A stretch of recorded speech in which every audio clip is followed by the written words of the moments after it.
Okay, so hello everyone. My name is Radoslaw Ratusznik, and I was leading the project Trigger in One More Level company, which is based here in Krakow. And first of all, I would like to thank Digital Dragons team for inviting me, so I have a chance to make this speech for you today.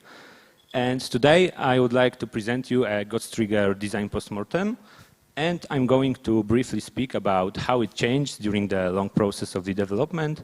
And I also would like to talk about some design choices we had to make.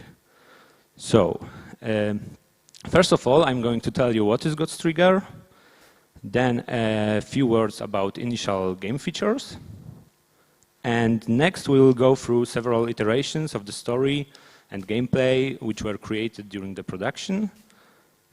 And after that, we will take a closer look into the final version of the game, starting from how we've made our gameplay more versatile, and later a bit about limitations resulted from the co-op-oriented design, and also from that one-shot, one-kill mechanic.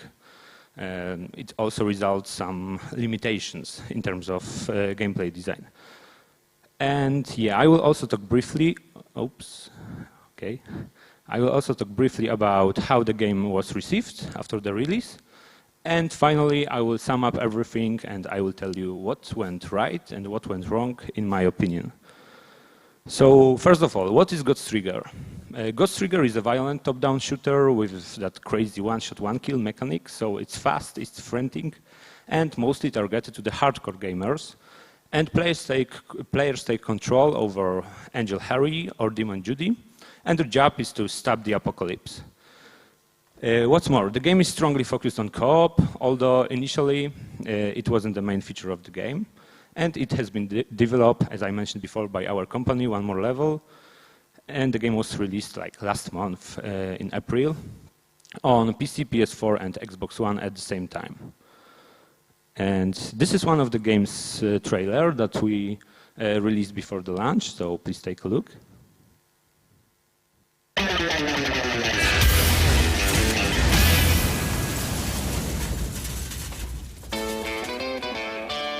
An angel and a demon, fighting side by side. This is going to be fun.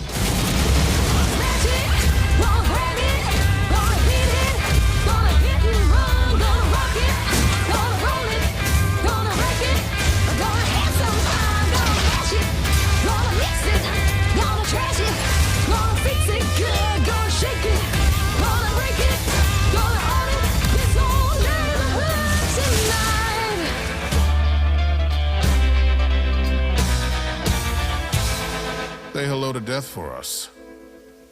Okay, so this is how the game looks right now, but let's start from the very beginning. So why we wanted to create this game? So together with Mateusz, our programmer, we were big fans of Hotline Miami series, and inspired by this project, we wanted to make a small game based on the similar mechanics. And that's how we started the production as two guys with some experience in Unity.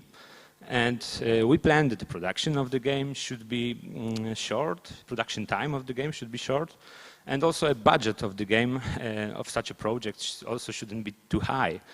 So it seemed like appropriate for the current size of our company during this time. And yeah, so what could possibly go wrong? And you will see soon. So initial game features. One-shot, one-kill mechanic, that one health point mechanic was the essence of the game. So we are targeting that hardcore gamers. And originally the protagonist was a priest on his way to vengeance, and he was wielding a sword and a gun, really badass. And what's more, important element of the game was the feature called Divine Focus, which basically slowed down time, so players can make some spectacular actions like, dodging bullets, like in The Matrix, the movie or something. You know what I mean. And yeah, we wanted to focus more on melee combat rather than on shooting. So initially there was no possibility of picking up weapons from the dead bodies. And we only had a limited amount of ammunition for an entire level. Yeah, the story was inspired by Tarantino movies. It was also inspiration of let's say, overall exaggeration of violence and story. And the story could be also described as dark and violent. And in terms of graphic design, we experimented a little bit with that black and white art style, which was inspired by Sin City comic books, but we rejected that quickly because there were a lot of problems in terms of gameplay readability. So the next iteration was something we went with, which is like heavily washed out colors, but with that standing out, like popping out blood. So yeah, here is a short clip showing how the game looked like after about 3 months of development. And this is a special level which we prepared for, for taking screenshot for press packs. And fun fact is that screenshots from this version can still be found in the depths of the internet, and sometimes they even appear like in the current articles about the game, which is not good. So yeah, we decided to do a reveal of the game at Gamescom 2015, and it quickly turned out that it was a big mistake. It was definitely too early to show the game because the game was very unpolished and the overall quality of the game was just basically very low. And we didn't have a product card on Steam, so we couldn't collect wish lists. And in terms of graphics, we were like immediately thrown into a mobile category, but we wanted to be treated as a PC and console game. It was also bad for us. And the story we told in the press release was a complete mess. So let's talk more about that story. So here is this guy. His name is Zoran, and he was a former military veteran of the Balkan War. He was also a hero and a deserter. And he escapes with his brother to the USA and becomes a priest. And his brother falls into problems with the local gang. So Zoran, must get his hidden sword and gun and move on a crusade against the bandits. So, yeah, to put it mildly, it wasn't a masterpiece of writing. And the story was way too serious in comparison to the highly exaggerated, over-the-top gameplay. And in some aspects, it was also too generic, just a basic story about the vengeance. And in other aspects, it was way too complicated. The whole origin of the hero and his brother, this whole backstory, the reason why the hero became a priest, why he found himself of that path of revenge was very complicated. But, despite everything, it turned out that there is still some interest in our product. That's why we decided to prepare a really decent version for Game Industry Conference 2015, where we wanted to show the game to Polish game developers and get some decent feedback. So we hired more people. The team grew up to around 10, maybe a little more. And we redesigned both the story and the visuals of the game. We were trying to get higher quality of both. And yeah, we also redesigned, we gave up with that guy, Zoran, and the time came for Jet, who basically, he was still a priest, but he was from Texas, which is way better than from, Balkan War, and without that all crappy backstory. Yeah, and what's more, there were even more inspiration from Tarantino and Rodriguez movies, and this was even more noticeable in music, visuals, and dialogues in the game.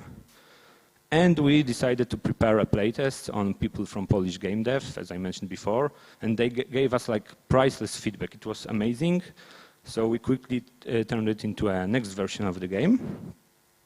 And we prepared a brand new pitch and build for the publishers, and this is how the gameplay from this build looked like.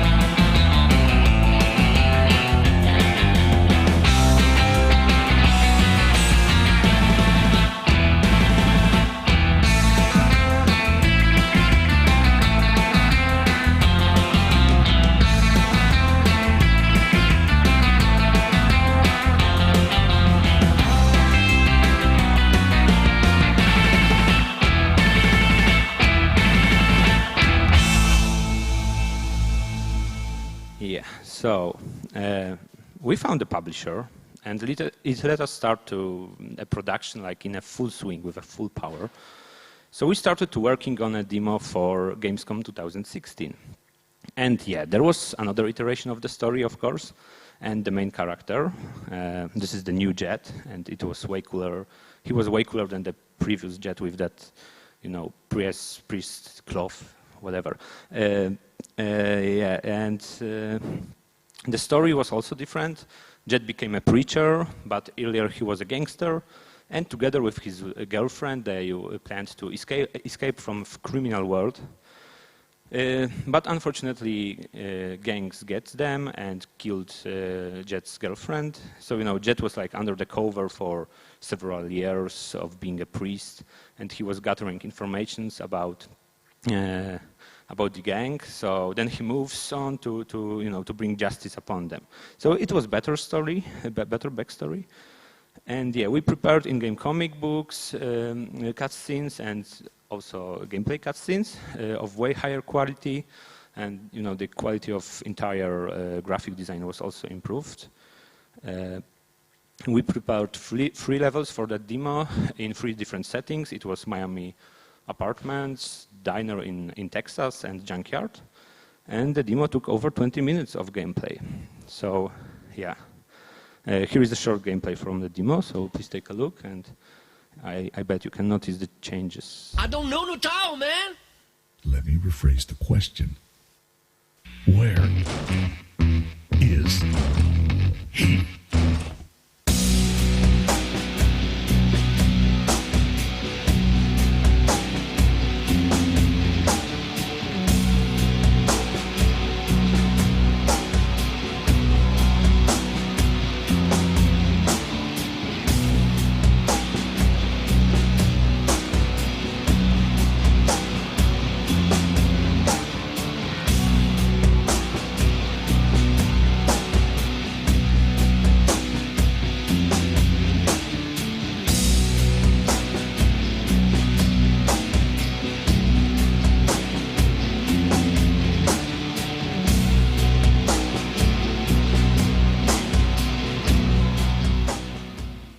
Matchstick Man would not get away.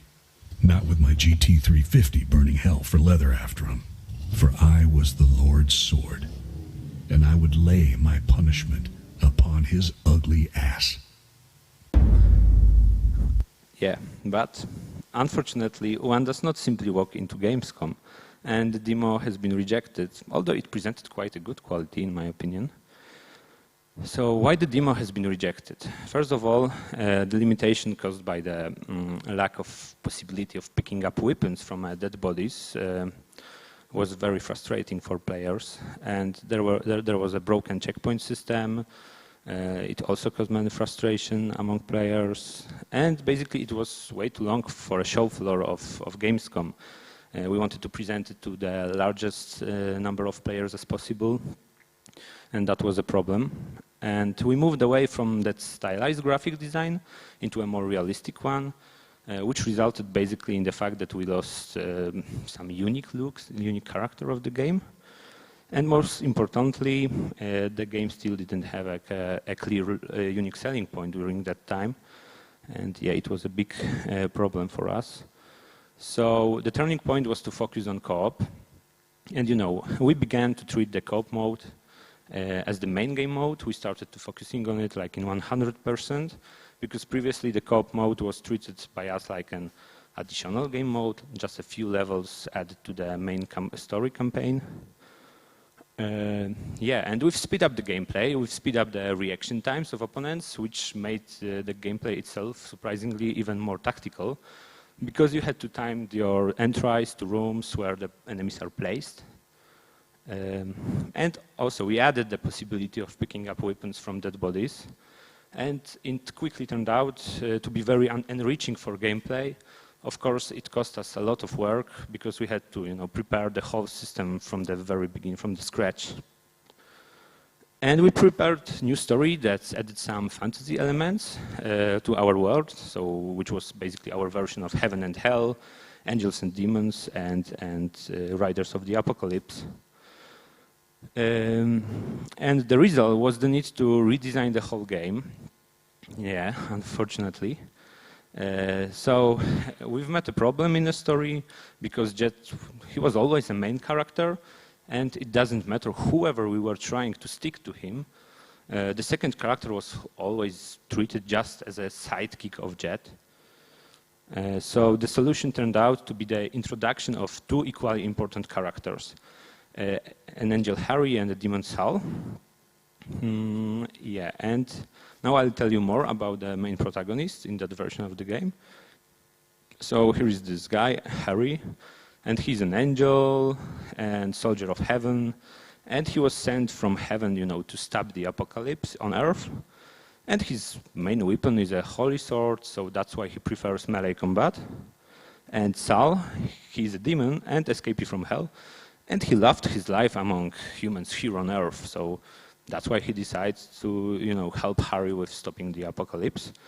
And his weapon is an infernal chain, and it's a ranged weapon. That's why he prefers to fight at a distance. So there are also differences in terms of gameplay between these two characters.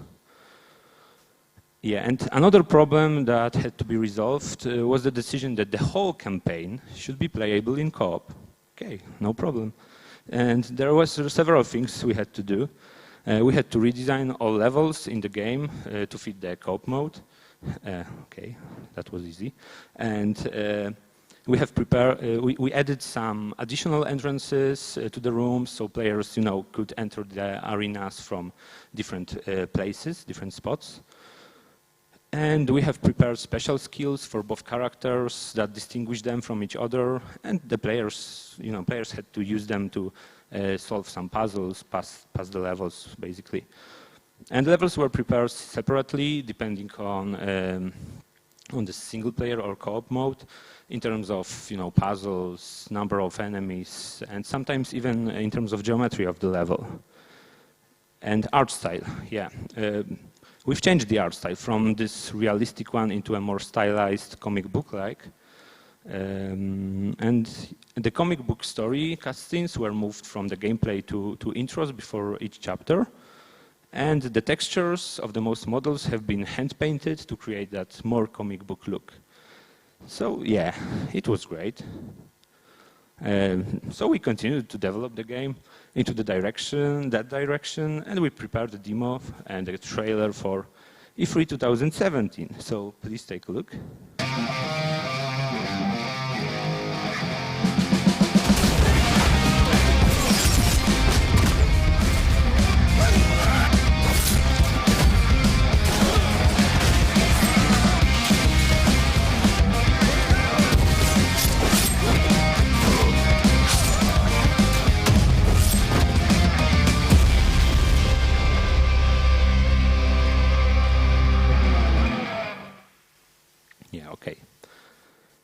So, unfortunately, one does not simply walk into E3, and the trailer was not shown publicly. The decision was made to postpone this, let's say, re-reveal of the game to Gamescom 2017. And the reason for the delay was the change in the gender of one of the heroes. So Sal turned into Sally, and by the way, she's now known as Judy. And we didn't have much time to make it happen, but, you know, we decided that it was worth to do it, you know, to gain more diversity in the storyline and in the game itself. Yeah. And Gamescom 2017 finally came. And yeah, after 2 years of development, over 2 years of development, we finally showed our game in public. Yeah, and we basically had 1 month to create a new character model for Sally, Judy, Sally, and implement it into the game, and we did it, sorry. And we have prepared a demo for players and journalists for Gamescom 2017. And the demo was way shorter. It had 1 level in one setting. It was Roadhouse, and it took about 5 to 10 minutes of game time to complete the demo, of course depending on the player's skill. And there was a single player and co-op mode to choose from, but we strongly encourage players to play in co-op mode because we treated it like it was a main game mode. Yeah, and for the most diehard fans, we had prepared a bonus level, which was way longer than the basic one, and we unlocked it for a selected, players and journalists on Gamescom. And the demo had a very good press reception. Also, players were happy too. And surprisingly, we even managed to get some awards. So we get an award for the best skill and puzzle game of the show, and even a nomination for the best game of the show at Gamescom. So I think it works like this. Yeah. So yeah. During the Gamescom, we came up with the idea of a very cool gameplay mechanic called synchro kill. So it works like this. When both players kill opponents at the same time, they are awarded with a short slow motion effect and additional experience points. And yeah, what's funny is that this feature appeared in the Rock Paper Shotgun article about the preview of God's Trigger, and they described it as it was already in the game, but it wasn't. So we were like that, oh, thank you, RPS, very cool feature, so let's implement it. And it works great. What's more, it promotes cooperation, which is also very cool. And it looks really awesome and gives a lot of fun. So yeah, that was a good idea. So yeah, I think there are many good designers in RPS, I think, yeah. So we decided that the game, after that, we decided that in the game game is still lacking in terms of gameplay versatility. So yeah, we decided to provide 3 gameplay styles to the players. So a stealth one, which is all about being sneaky, getting behind the enemies and killing them carefully one by one. An arcade one, it's like a, let's say, default one, basic one. It's focused on using the full arsenal of skills and firearms, the use of movement abilities to avoid bullets and rapidly killing enemies. And tactical one, which is focused on methodical elimination of enemies using synchronization between players and their joint actions. So arcade playstyle. In our game we have a lot of passive and active abilities and skills for both characters, which promotes this kind of playstyle. For example, Judy's ability, Dark Vortex, it's basically a vortex that sucks opponents into the center of area of effect and knocks them down. And Holy Push. It's a Harry's special ability, which works a little bit like Force Push from Star Wars. So opponents are hit by a kinetic wave, and and it causes their fall or death. And the cooler one, I think, coolest, bullet deflection. It's a sword bullet deflection. It's a Harry's passive ability to deflect bullets with his sword. But it requires from the player a lot of precision and skill, because players had to time it right in the right moment to make this swing. But it's so cool because you can even deflect a shot from shotgun, which is awesome. And in God's Trigger we have a mechanic called Stealth Kill, and it is available for both characters. And the player can approach the opponent from behind, undetected, and by pressing the appropriate button, they can make enemy literally disappear from this world. And what's more, such kill is silent. The enemy is not able to alert other NPCs, and the opponent's body vanishes after being killed by stealth kill. So it reduces the chance of detecting player. But so there are a few advantages, but there is one disadvantage of using this mechanic. Opponent killed by this mechanic will not drop the weapon, so player can't pick it up. So it's all kind of balanced. It's not overpowered. Yeah, and one example of a tactical approach to the gameplay is the use of marking enemies mechanic. So it works like this. Selected opponents are automatically targeted when the players shoot. Each kill of the marked opponent rewards players with a short slow motion effect, allowing them, for example, to reach the next opponent faster or avoid or dodge a bullet. And yeah, each use of this ability consumes the same energy resource that the players use to launch their special abilities, and the energy can be refilled by killing more enemies. So it's also kind of balanced, and it's up to the players whether they want to spend their resource on tactical gameplay style or arcade one. And yeah, so what else has changed in the final version of the games? So yeah, we had to redesign some of the arenas on levels to make them fit to that versatile gameplay. And yeah, we have added unique objectives and special moments at each level, to achieve that more memorable experiences on this level. So there are, on every single level, there are some special moments. Yeah, and we have cut the story to a minimum because it was still too much of it for this kind of gameplay. And it also caused many problems with pacing. And we added the arcade mode, which helps with game replayability, basically. So what the arcade mode really is. It doesn't have any checkpoints, and the goal is to kill all enemies on the level, which is tracked by the progress is tracked by a special counter, which is visible constantly during the arcade levels. And it were like 8 completely new levels that were not included in the campaign mode. And the most important thing is that every single time it was a different experience. It is a different experience for players because the type of opponents placed on the level is always randomized. So yeah, that's why it is cool, and it gains like replayability to the game. So now let's talk about that limitations resulted from that one health point, one shot, one kill mechanic.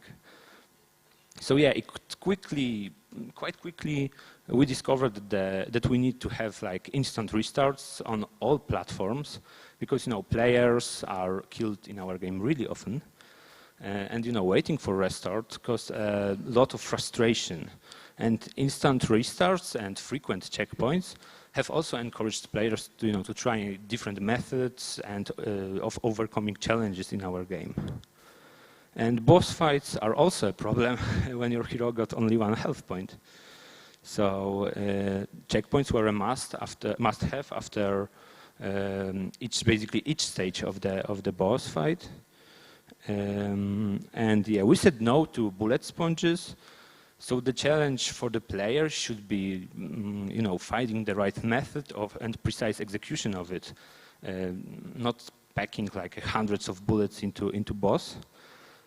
And yeah, the player had to learn the patterns of boss's attacks, so we tried to keep them as clear and transparent as possible. So the time which player needs to spend on learning these patterns shouldn't take too long. And our goal was to test players' skills in solving simple puzzles, and also to test their manual skills. So that was the whole idea for boss fights in Ghost Trigger. And yeah, what's more, in terms of difficulty curve, of course, setting difficulty curve is a problem when we are not able to manage the number of enemies' health points. So we decided on 2 solutions. Reducing the reaction time of opponents along with the progress in the game. So for example, the new types of enemies are basically quicker in terms of raising up their weapons, their guns. And yeah, some opponents in the game, like this rotating angel, got immortality frames implemented in their animation sequence. So during these frames, player need to wait for the right moment to attack. And yeah, we also prepared some special mechanics exclusively for the co-op mode. So yeah, we implemented the revive players revive mechanic, but it's limited because we don't want to to see the players like overusing this method. So players start with 4 charges of revive, and the additional charges are placed on levels, and there is a chance of getting it from destructibles. And fun fact is that we implemented some support for players. So if one of them is down and they don't have any charges available, so there is the chance of getting a new one from destructible objects is highly increased. So it generates kind of heroic moments when players can be saved, like in the final seconds of their life. And the second thing is that if the players during the checkpoint had 0 charges, then after death and starting again from the checkpoint, they will receive 1 revive charge for free from us. So this results simply in a way less frustration among the players, and that was our goal, to make this game challenging but not frustrating. So it's okay to cheat the player, in my opinion, but you should do it in a proper way. Yeah, what's more? On the levels, we have moments that require the special input of one of the players, and these moments are interlaced with each other, so none of the players feel like unnecessary. And some elements and puzzles and boss fights, for example, require close cooperation between players. So sometimes it is even crucial for a success, but also gives players a satisfaction of overcoming obstacles together as a team, together with their partner as a team. So yeah, and it works great. Yeah. Oh, this is this one. Sorry. And yeah, top-down view has its own rules, and we had to adjust some elements of the game, to keep the gameplay readability clear. So, for example, alerted opponents gain a red outline to make them easier to spot by players, and the weapons that fall out of the dead enemies are also properly indicated with an outline and also a sway animation. So they do not blend with the ground or with the blood or bodies of dead enemies. And the field of view can be set to high because we don't want to disturb a perspective of the camera too much. Especially it can be felt at the edges of the screen, and it could make it difficult for players to aim accurately, basically. So yeah, we came to the reception of Ghost Trigger, which is not bad, and yeah, it keeps getting better. And yeah, so I think that Ghost Trigger was very warmly received by players and also by reviewers. And right now average rating is around 80%.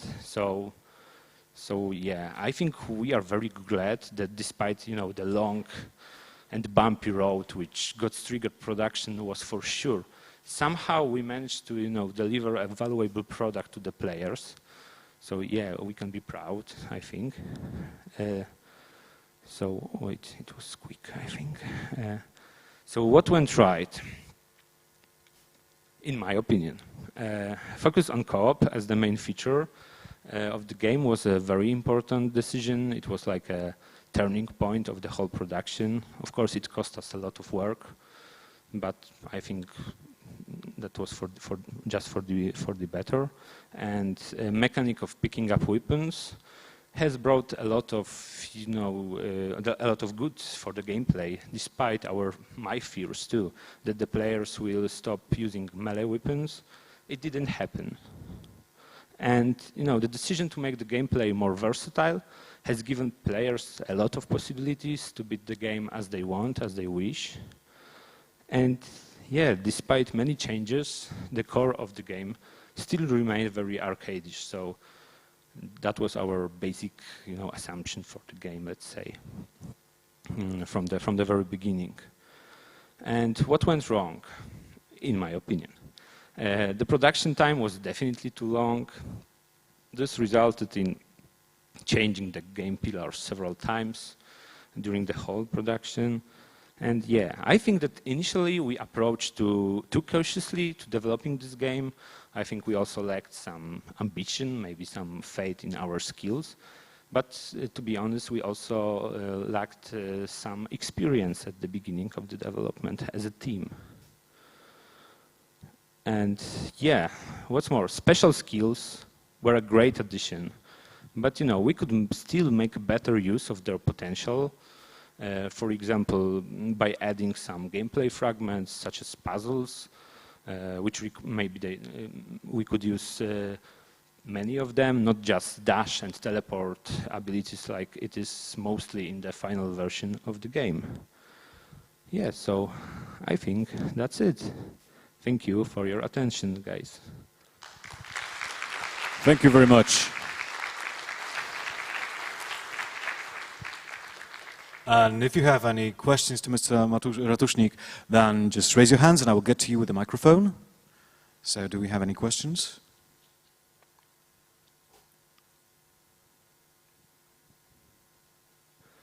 You can always catch me during Digital Dragons, to get the inside information.